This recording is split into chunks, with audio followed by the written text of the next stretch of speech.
Olá pessoal, muito boa tarde.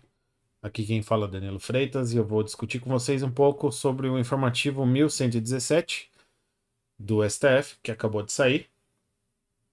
Não sei se vocês notaram, bom, claro que vocês notaram, mas eu tô mexendo na arte do canal, das imagens e tal. Então diz aí qual que você está gostando mais, qual que tá mais bonito, qual que ajuda o estudo. Eu acho que o azul ajuda mais a estudar, né? As cores favorece um pouco, mas o preto ele tira a distração, né?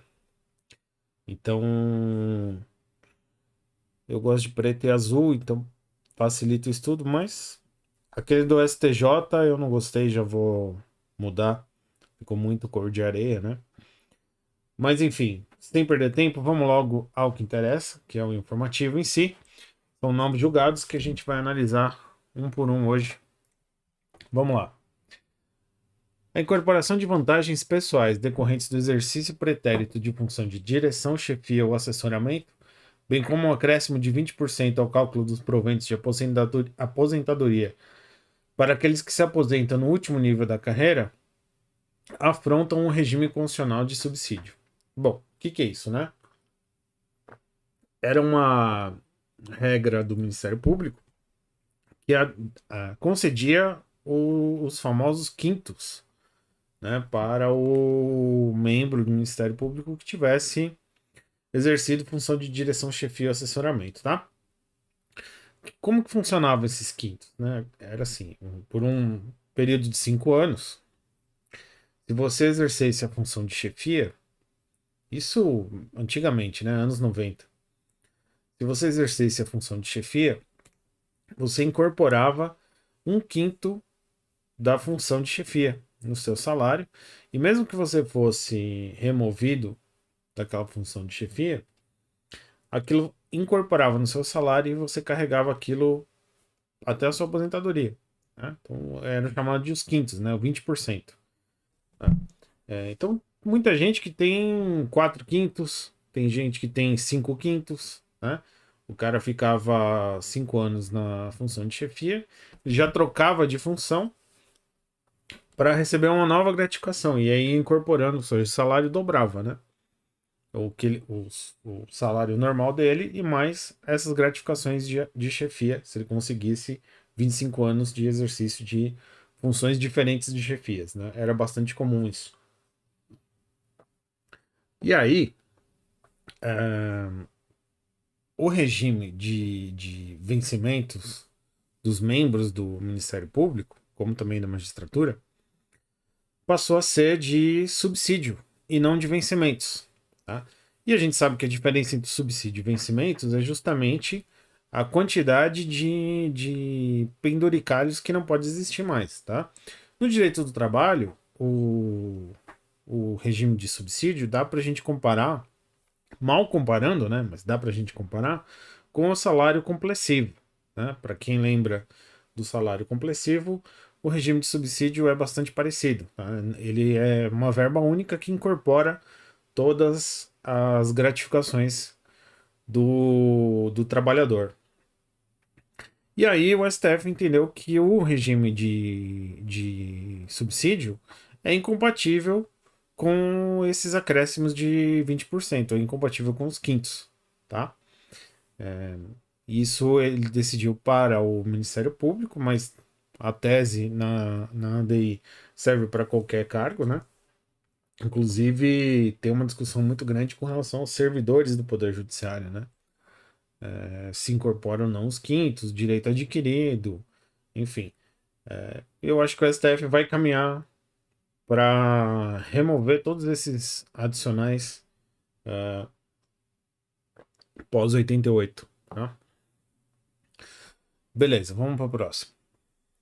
É constitucional, pois ausente a violação ao direito de propriedade, artigo 5º caput e 172 da Constituição, e aos princípios do devido processo legal, da separação dos poderes e do não confisco, a Lei Complementar 151 de 2015, que dispõe sobre a destinação prioritária do montante de depósitos judiciais e administrativos, tributários e não tributários, para pagamento de precatórios de qualquer natureza dos entes federados.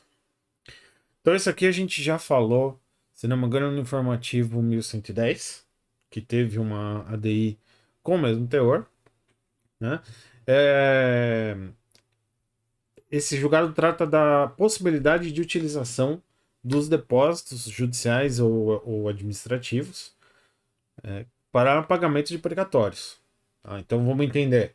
É, tem uma execução contra mim, uma execução fiscal contra mim, e eu vou lá e deposito um valor e vou discutir em embargos de execução, tá?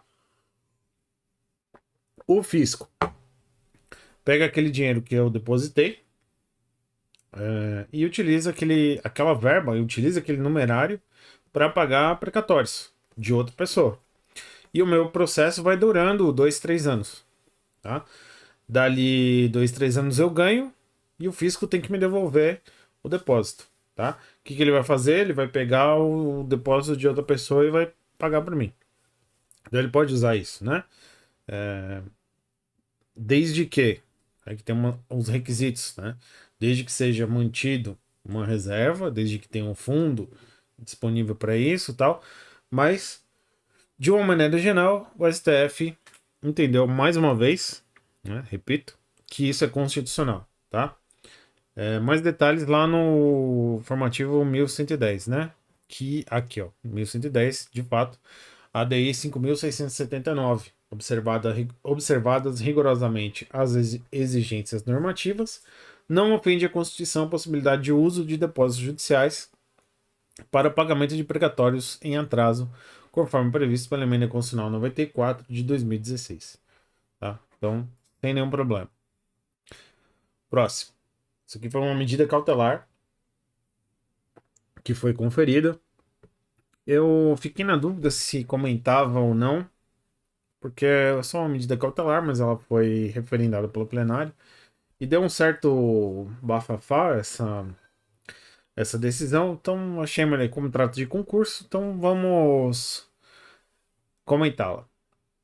Encontra-se presentes os requisitos para a concessão da medida cautelar, pois a plausibilidade jurídica no direito alegado pela requerente, visto que o percentual de 10% reservado às candidatas do sexo feminino é reduzido e parece afrontar os ditames constitucionais que garantem a igualdade de gênero. E 2. Há perigo na demora na prestação jurisdicional, dada a informação de que está em andamento o concurso público para provimento de vagas no concurso de formação dos soldados e que é iminente a reaplicação da prova objetiva anteriormente anulada por evidência de fraude. Então, é um concurso público para policiais militares e nesse concurso foi reservado 10% de vagas, foram reservadas 10% de vagas para policiais femininas. E o STF, por medida cautelar, entendeu que estão presentes os requisitos do fumus boniores e periculum in mora, né? Porque o concurso está em andamento e parece razoável o que foi pedido, tá? Ou seja, fumus boniores, que esse percentual de 10% fosse ampliado talvez para 50%, acredito eu, né? Isso o STF vai delimitar no julgamento do mérito no final, mas eles acharam que 10% para candidatos do sexo feminino é pouco e decidiram suspender o concurso, tá? Agora eu que vou falar, tá? É o Danilo que tá falando. Eu não tô interpretando o julgado. Eu acho que eles não entenderam a questão da reserva de vagas, né? Porque normalmente não tem reserva de vagas para sexo masculino e sexo feminino. Né? Normalmente o concurso é de ampla concorrência. A reserva de vagas é para portadores de deficiência, PCDs, ou afrodescendentes. Né? Não tem 10% para um e 90% para outro. Né? É ampla concorrência. Eu acho que esse julgamento vai ser mais para frente, ele vai ser mais apurado. Eu acho que o STF vai refinar esse entendimento lá na frente, tá? Mas vamos aguardar. Vamos ver. Próximo. É inconstitucional por violar a competência privativa da União para legislar sobre direito penal lei estadual que destina ao Fundo Penitenciário Estadual os valores recolhidos de multas pecuniárias fixadas nas sentenças judiciais. Sabe, naqueles crimes em que é fixada uma pena privativa de liberdade e multa? Então, assim, por exemplo, roubar, artigo 157, pena de tanto a tanto, não de cabeça. Pena de tanto a tanto e multa.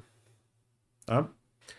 Aquela multa que a gente fixa em dias, multa, 360 do salário mínimo, tal, 20 dias multa. Para onde vai esse valor? Tá? Esse valor, ele tem que ir, conforme a Lei Complementar 79 de 94, ele tem que ir para ele é um recurso que é destinado ao FUNPEN, tá? Ao Fundo Penitenciário Nacional.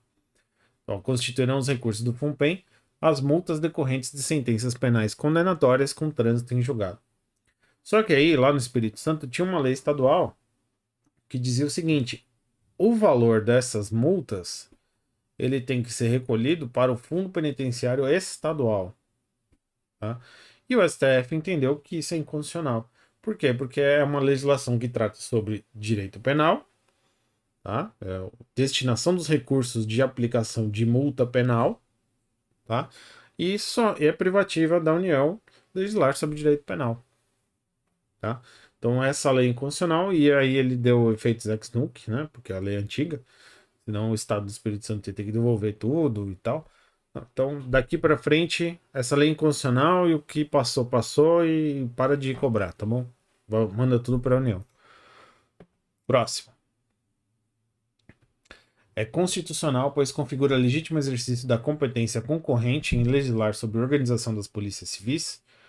Norma estadual que cria a função gratificada de gestor de delegacias interativas de polícia do interior, DIPS, no quadro de funções gratificadas da Polícia Civil local. Então, a primeira parte desse julgado é a seguinte: o estado do Amazonas tem uma dificuldade para prover determinados cargos no seu interior. Tá? É um estado muito extenso, de dificuldade de transporte. Então eles decidiram conferir uma gratificação para determinadas delegacias, delegacias interativas de polícia do interior. Tá? Então, a instituição dessa gratificação é condicional? Sim, é constitucional porque está inserida no contexto da autonomia administrativa do Estado. Tá? Os cargos de delegados são vinculados ao Poder Executivo e o Poder Executivo decidiu conceder essa gratificação, tá? Dentro do seu poder de auto-organização, tá? Que é inerente à autonomia dos membros da federação. Beleza. Tá? Segunda parte.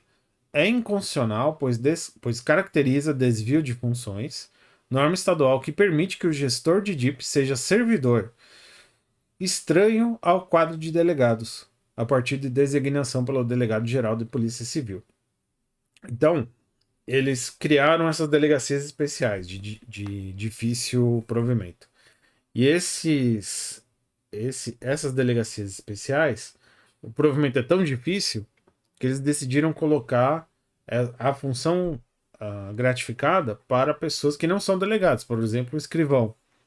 Tá? Então, gerencia aí, né, fica gerindo a delegacia, você que é escrivão de polícia até uma hora que chegar um delegado. A gente não consegue prover essa delegacia, esse cargo, então vai tocando aí, né? E aí o STF falou, não, aqui não, tá? Você pode criar as gratificações, você pode criar o cargo de gestor da delegacia, tá? Mas quem tem que ocupar esse cargo é um delegado, tá? Ele não pode ser um servidor estranho ao quadro de delegados. Ele não pode ser um investigador, ele não pode ser um escrivão, tá? Ele não pode ser alguém que não faz um servidor do judiciário, né? Alguém que não faz parte nem do quadro da Polícia Civil, né? Porque isso viola a regra do concurso público, viola o artigo 24, viola o artigo 144, parágrafo 4º, tá? Então aí não, exagerou. Próximo. A Constituição Federal de 88 estatizou os serviços judiciais e, de forma excepcional e transitória, facultou aos serventuários já titulares de serventias mistas, judiciais e extrajudiciais, a escolha entre atuar diretamente, como servidor público, ou indiretamente por delegação a particular em colaboração com o poder público. O que são as serventias judiciais e extrajudiciais? Tá? A serventia extrajudicial a gente conhece popularmente como cartório. Tá? É o cartório de notas, é o cartório de registro civil, é o cartório de imóveis, tá? É uma serventia extrajudicial. Tá? Por que ela é extrajudicial? Porque ela é fiscalizada pelo Poder Judiciário, mas o que está sendo discutido ali não é exatamente judicial, né? É uma coisa extrajudicial. Quero fazer uma escritura pública de compra e venda de imóvel. Tá? Não tem lide, não tem conflito, né? Me dá o preço que eu te dou a coisa. Um contrato de compra e venda, simples. E as serventias judiciais, tá? Antigamente era mais comum a existência do. Principalmente quem conhece o processo de papel, né? Até estava conversando com uns amigos da faculdade que os estagiários de hoje em dia não sabem o que é encostar a barriga no balcão, né? E o cartório judicial é justamente a secretaria da vara, né? É o ofício de justiça, alguns lugares chamam de escrivania, né? Bom, aqui a gente chama de secretaria, aqui no Judiciário Trabalhista, né? É secretaria. É onde ficam os servidores, tá? Que vão auxiliar o juiz. Onde fica o escrivão, o escrevente, onde fica o oficial de justiça, em alguns casos, tá? Eles ficam trabalhando naquele local e tinha um atendimento de balcão antes de existir o processo eletrônico, tá? E aí, em 88, antes de 88, melhor dizendo, alguns desses cartórios eles funcionavam por delegação. Por delegação como se fosse um cartório, tá? Ou seja, ele era concedido a um particular em colaboração, como se fosse um cartório extrajudicial hoje, aquilo que a gente hoje conhece como cartório de imóveis, cartório de registro civil e tinha o cartório judicial, tá?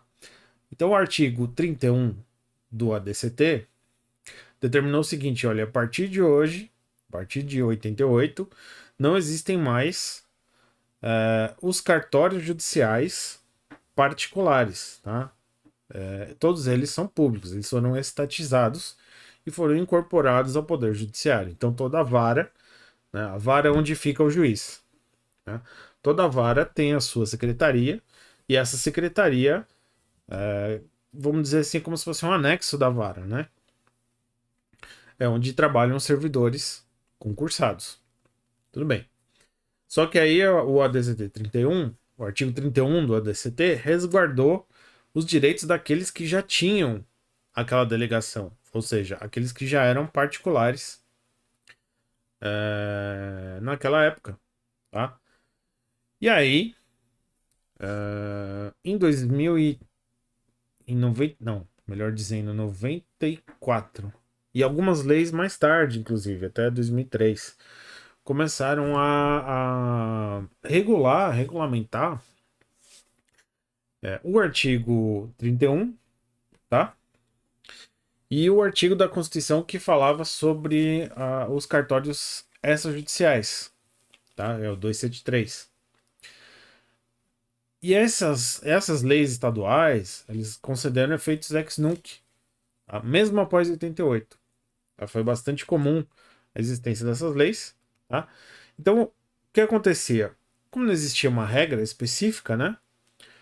Vamos imaginar uma pessoa que entrou como particular no cartório em 1991, tá? Em 1991 já estava em vigor a Constituição, mas não tinha uma norma regulamentando. E aí veio uma lei em 94 e assegurou o direito dessa pessoa de permanecer. Não posso dizer que é um cargo, porque não é um cargo, tá? Mas permanecer naquela atividade de particular em colaboração.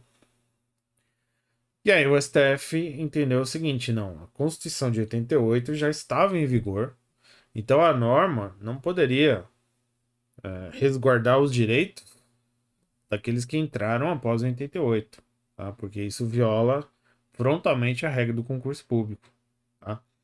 E essas serventias judiciais, extrajudiciais ou mistas, né? As serventias judiciais especificamente, elas tinham que ser estatizadas. Se elas não foram, elas deveriam ter sido, e tem um vício na legislação estadual, tá? E do contrário, as serventias extrajudiciais, elas devem ser exercidas em caráter privado, tá? Então as judiciais devem ser exercidas em caráter estatal e as extrajudiciais devem ser exercidas no caráter privado desde 88, tá? Então uma norma estadual que tenta modular os efeitos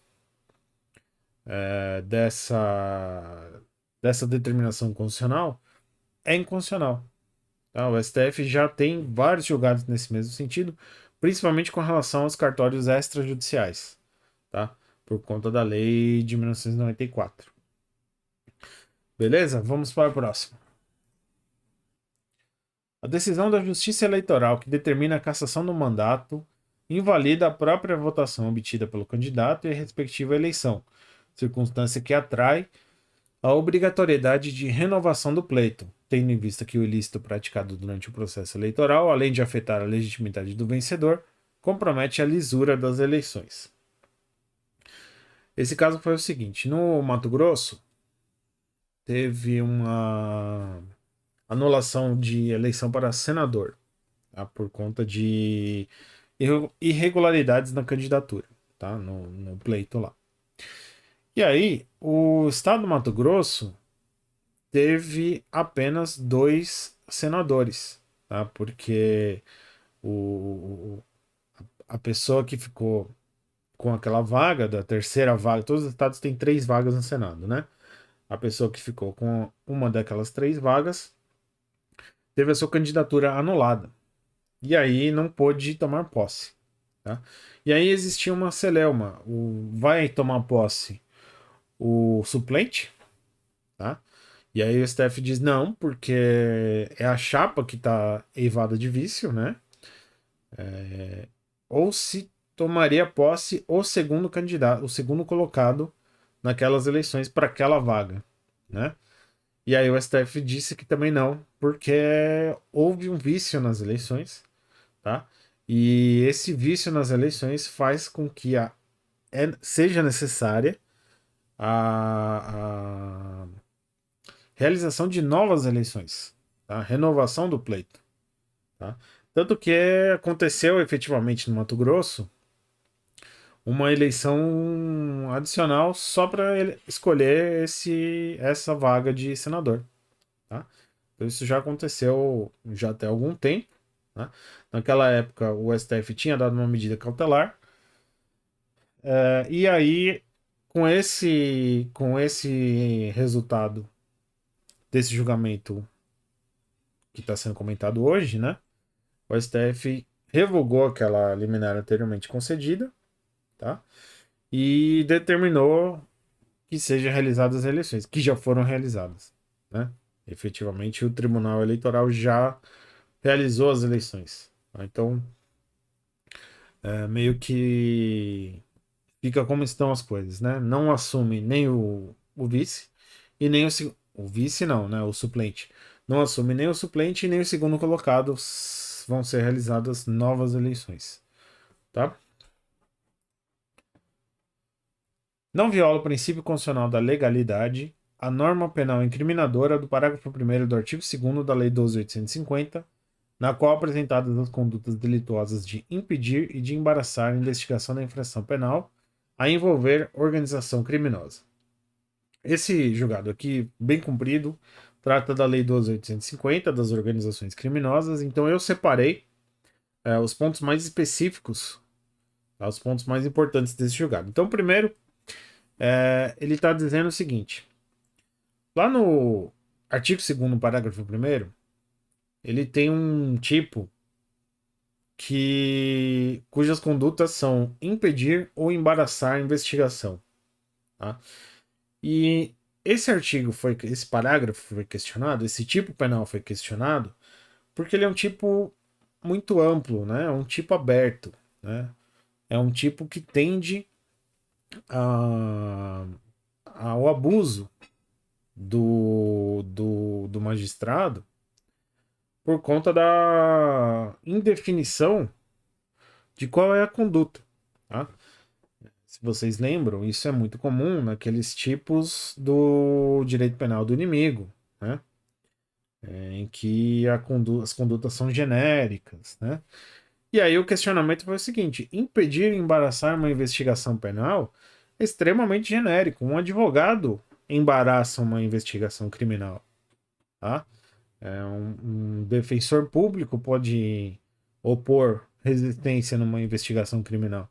Ele pode, por exemplo, o delegado falar assim: vamos fazer um interrogatório, fala aí o que você tem para falar. E o defensor levanta e fala assim: não, você permanece calado, você tem direito, né? Ele está embaraçando a investigação penal? De certa forma, sim, né? Ou seja, o tipo ficou muito amplo. E aí você vai prender o defensor, né? Ficou. Obviamente que não, né? Mas o STF, ó, vamos dar uma olhada no artigo, né? O artigo 2º diz o seguinte: promover, constituir, financiar ou integrar pessoalmente por interposta pessoa organização criminosa. Esse é o tipo principal. E no parágrafo 1º, o crime equiparado, né? Nas mesmas penas incorre quem impede ou de qualquer forma embaraça a investigação de infração penal que envolva organização criminosa. Tá? E aí o STF entendeu que não tem uma violação ao princípio da legalidade, porque não. Então, não viola o princípio da legalidade, isso está dentro da discricionariedade do legislador e tudo bem, tá? Não posso reclamar. Próximo. Próximo não, ainda o mesmo julgado, mas continuando, né? Naquele mesmo julgado com o próximo tópico.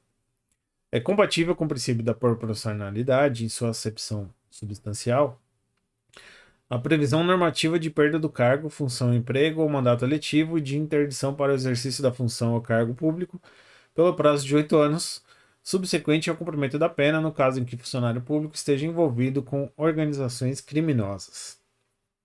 Então é o seguinte: o funcionário público que esteja envolvido com essas organizações e que for processado e condenado, ele pode perder o cargo.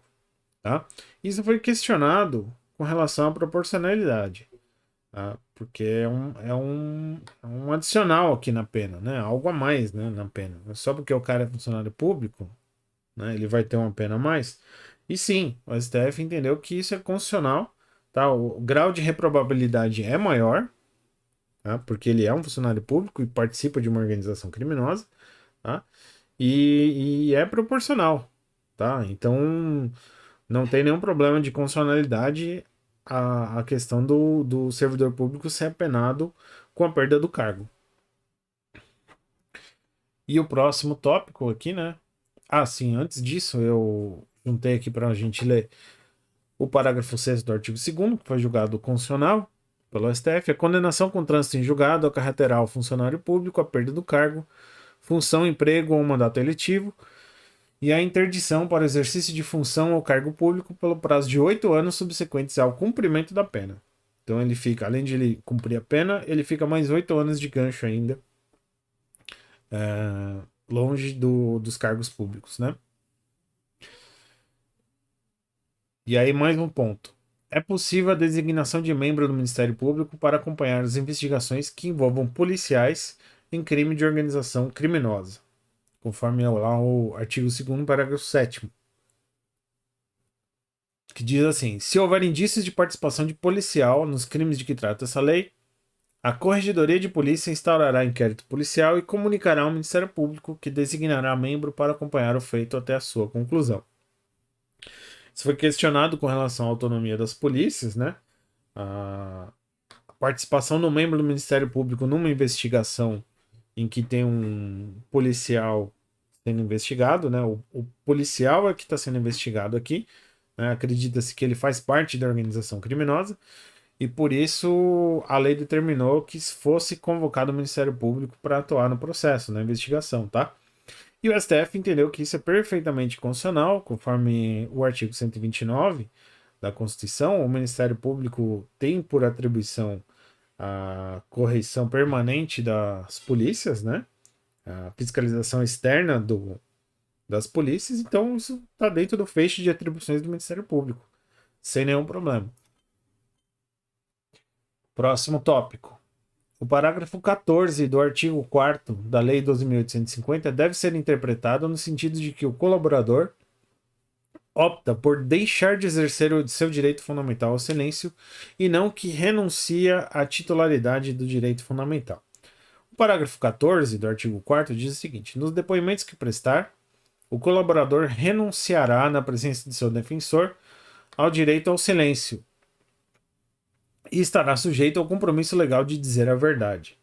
Então o STF determinou aqui uma interpretação conforme a Constituição, porque a renúncia ela é um direito individual, né? O direito fundamental ao silêncio.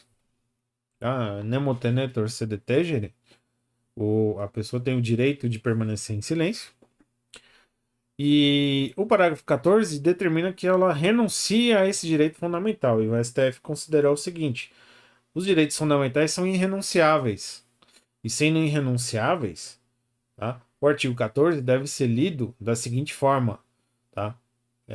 O direito ao silêncio fica provisoriamente suspenso. Tá? Então eu vou falar porque eu quero, tá? Mas eu não renunciei ao meu direito ao silêncio.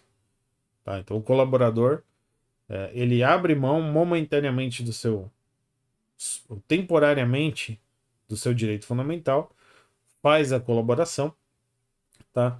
Mas se ele eventualmente decidir reutilizar o seu direito ao silêncio, ele tem esse direito, porque o direito fundamental é irrenunciável. Bom, próximo. A instauração de inquérito e demais atos investigativos em desfavor de agentes públicos detentores do foro por prerrogativa de função depende da prévia autorização do órgão judicial competente pela supervisão das investigações penais originárias. Então aqui esse julgado trata de foro por prerrogativa de função, tá? De autoridades judiciais. A gente lembra que o STF relativizou a questão do foro por prerrogativa de função, né? Mas não é disso que esse julgado está tratando. Esse julgado está tratando o seguinte: quando for no decurso das investigações, o delegado de polícia constatou que tem uma participação de uma autoridade que tem um foro perante um tribunal de justiça, tá? Ou seja, um juiz, né? As investigações apontaram que tem uma participação de envolvimento de um juiz, tá? Ele deve solicitar ao Tribunal de Justiça, aquele cujo acusado estiver vinculado, né? Acusado não, o investigado estiver vinculado, pedindo autorização para o prosseguimento das investigações. Esse tema é batido no STF, é bastante comum com relação aos tribunais superiores, é que esse julgado especificamente trata do âmbito das investigações no Tribunal de Justiça. Tá? O STF adotou o princípio da simetria. Bom, da mesma forma que é no STF, tem que seguir nos tribunais locais. E com isso, encerramos o informativo do STF dessa semana. Eu queria agradecer a todos vocês que estão curtindo, compartilhando, se inscrevendo no canal. Isso tem ajudado bastante, isso tem motivado. E contem comigo aí para o que precisar. Se encontrou algum erro, quiser fazer algum comentário, faltou dizer tal coisa, pode ficar à vontade. A gente faz esses informativos aqui sem muita revisão, porque ele é feito para sair rápido, porque a gente não tem tempo para ficar estudando muita coisa, né? Nossos estudos, então, dentro da vida corrida, a gente tenta fazer o melhor, mas nem sempre isso acontece, tá? Então, fiquem à vontade para comentar, para elogiar, para xingar, pode ficar à vontade. Muito obrigado, pessoal, e uma ótima semana.